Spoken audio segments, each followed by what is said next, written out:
gukora cyane no kugira umuhati mu byo ukora ntibihagije iyo udafite intego n'icyerekezo.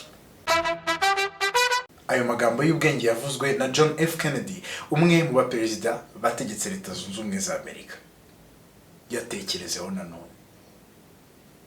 Imbaraga zose washyira mu kazi kawe utazi aho ujya, nta kintu uzigera ugeraho, ntibiba bihagije. Ugomba kumenya aho ujya. Abantu bakunda kuvuga ngo iyo utazi aho ujya, inzira yose ufashe kugezayo. Si ngombwa kubyuka ngo ukoreshe imbaraga mu gihe utazi icyerekezo cy'ubuzima bwawe.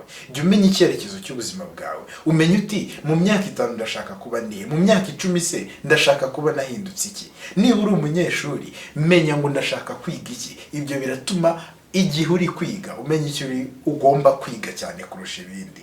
Niba uri umushomeri, menya uti ndashaka kubona akahe kazi. Bizatuma ushobora kugira icyo ukoresha umwanya wawe muri icyo gihe uri umushomeri, ukamenya icyo ukwiriye kuba uri kwiga ku kanya gishobora kugeza ku kubona ka kazi.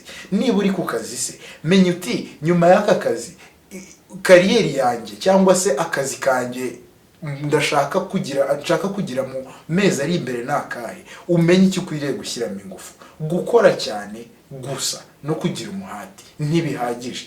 Ukwiriye kugira icyerekezo mu buzima, ukanagira aho wifuza kugera, ukamenya ngo intego zanjye ni izihe.